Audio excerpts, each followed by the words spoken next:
emission schedule. And that has been decided since the first release of Bitcoin was shared via a mailing list. So that has never changed and is something that every single person participating in the system is going to be validating that this rule has been met. So this is what makes Bitcoin scarce. And that's why it can't be subject to the same kinds of inflation that we see via money printing of a central entity.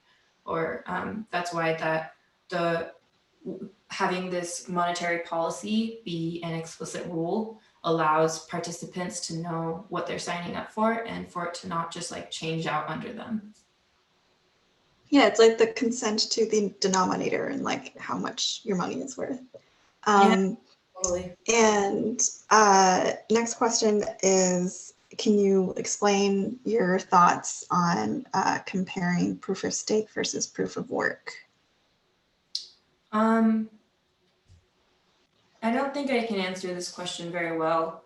I've spent like the past 2 years really diving into Bitcoin and proof of work, but there's all these other elements. Like I focus on the peer-to-peer network, which is how messages are sent and parsed to one another. And that's also, even though it's not consensus of what is a valid transaction, it's really related because if you don't hear about any blocks or transactions, you can't validate them. So the consensus part is very powerful, but there's, and that's what proof of work is, and that's what proof of stake is proposing to change. But having a system that works is just insanely complex and nuanced. And so I've spent so long just like trying to understand proof of work and really trying to verify, like, does it work? So proof of stake is radically different. It changes everything. It changes every single premise. And it's quite new, and there's a lot of different models of it that are being tried out by different projects. So seems cool, but like seems like a fundamentally different thing to me and one that I just haven't studied.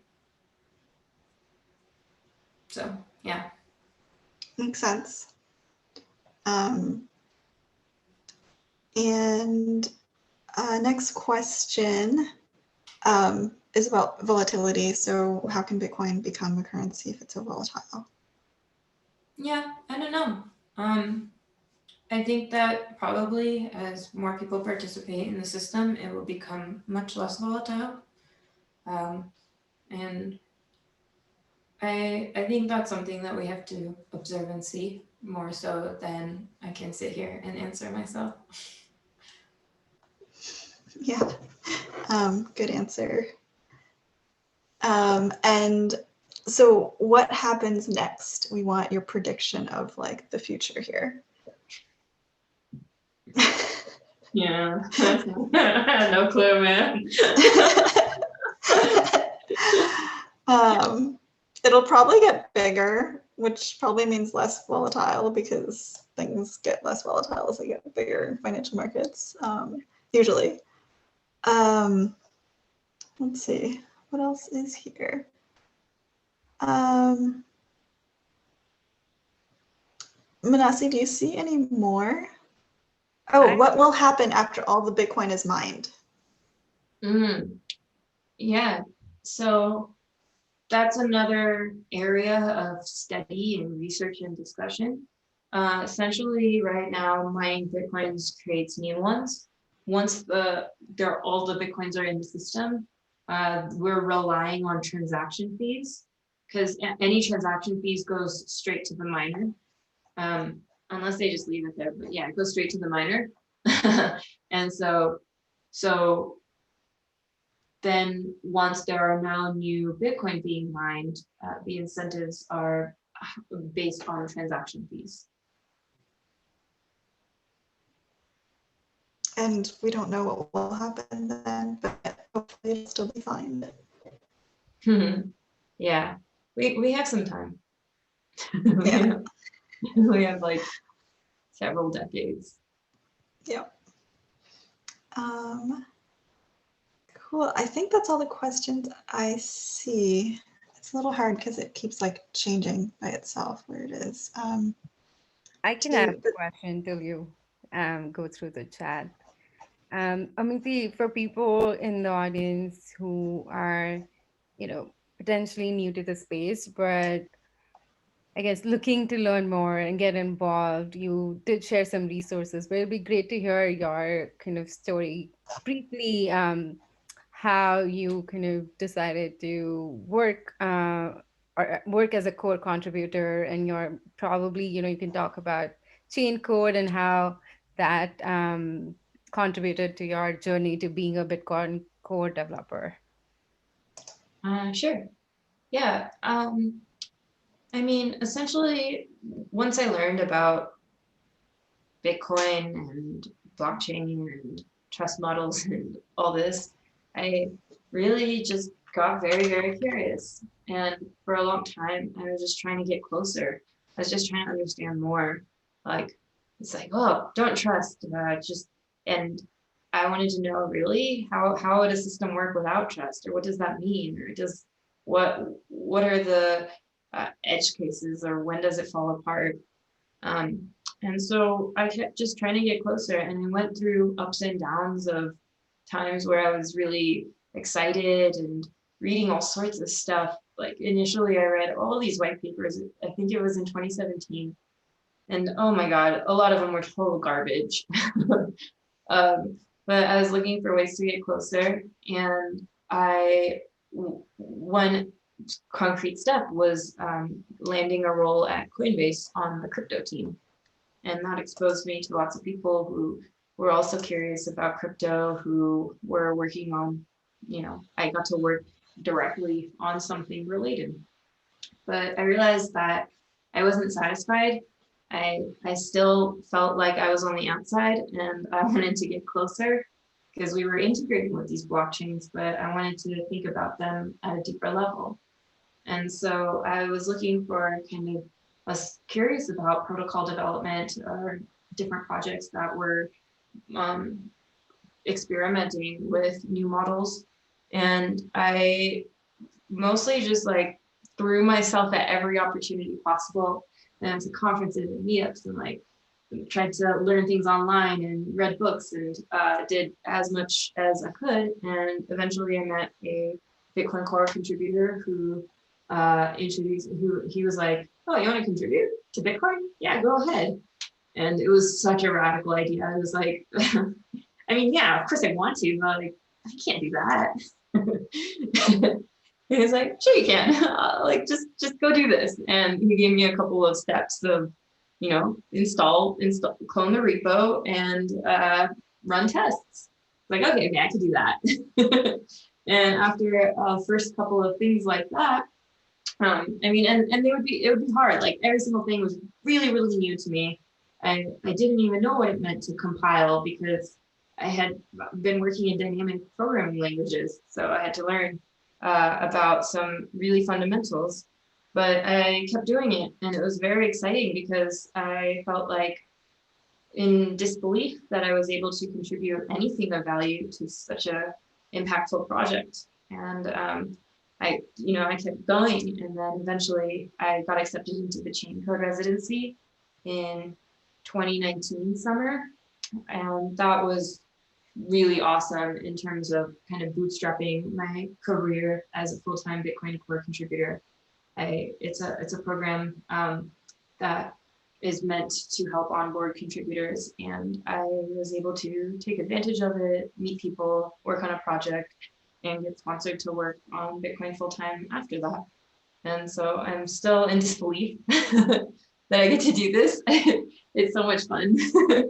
And yeah, and I think that it's hard, but I think there's ways that anybody who's interested and curious and like is able to sustain that excitement is able to contribute, like regardless of your skill set, because it's just, that's the nature of an open source world. And it's a totally open source project. Everything happens in public, but it's also, contributors come from all around the world, and it's kind of incredible to see a team work like that. and work with like a decentralized decision-making heuristic. That's also novel and new. And it's not just a decentralized technology, it's also a decentralized team and decision making. So yeah, that's a little bit about my like explicit Bitcoin escalation. Yeah, love to hear your story. Always an inspiration, and hopefully that's inspiration to others who are listening to you today. And also, people usually think, "Is it too late?" And it's not really too late. And I think you It's agree with that. so early. We are all so early. It's like it's hard to express. I understand that feeling. I often feel similarly, but just in the big picture of things, if Bitcoin continues to do well, like we're seeing use cases, we're seeing using users, we're seeing adoption, etc. But if any of these trends continue, then we are absolutely the earliest like wave of people being involved. That does seem like one of the cool things is like, it seems like the earliest people are individuals who are really excited about it. And so like, that's one way that like retail can front run institutional. Yeah, totally. The other thing I love about the space is that everyone's super inviting, open, welcoming, and the community overall is super welcoming. So if you're interested, I'm sure people would love to help you, guide you through that process. So do not hesitate. Yeah, maybe at the end we can put like our Twitter handles and ways to contact you and everything else so people have that information. Yeah. And then, okay, there's a couple more questions. One is, you mentioned that there's a caveat to unique identifiers. Can you explain what that means? Yeah, totally. So when you hash something, you're mapping things of different sizes and shapes onto a fixed space, right? So you have to choose that carefully in order to make sure that it truly is always unique. For example, if you have 100 different items, but the option, you only have 10 options, like say you're mapping letters or whatever. Yeah, letters is still fine because if you map it onto digits or like words onto just one digit, then you're going to have collisions because you only have 10 digits. There's only 10 choices. So you're just like funneling it in.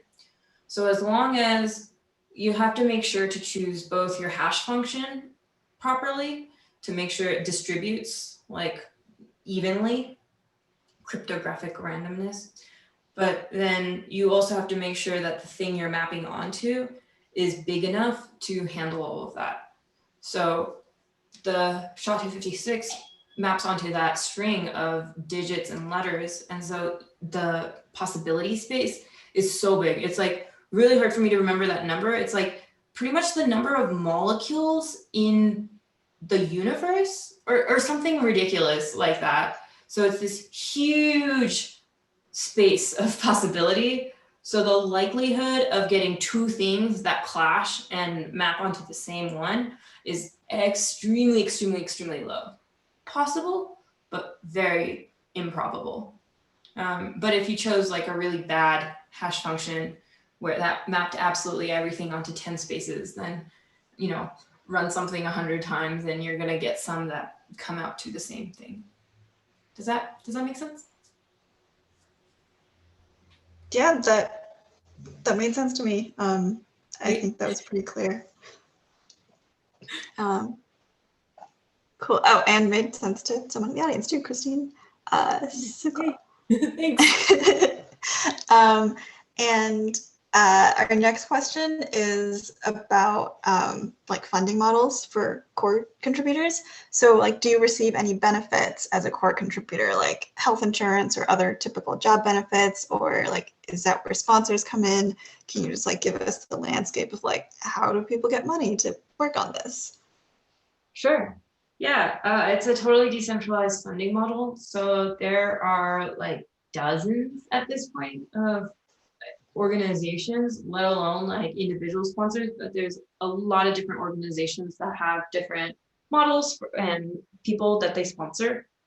So Chain Code is one where they have like full-time employees and they're based in New York and have a physical office.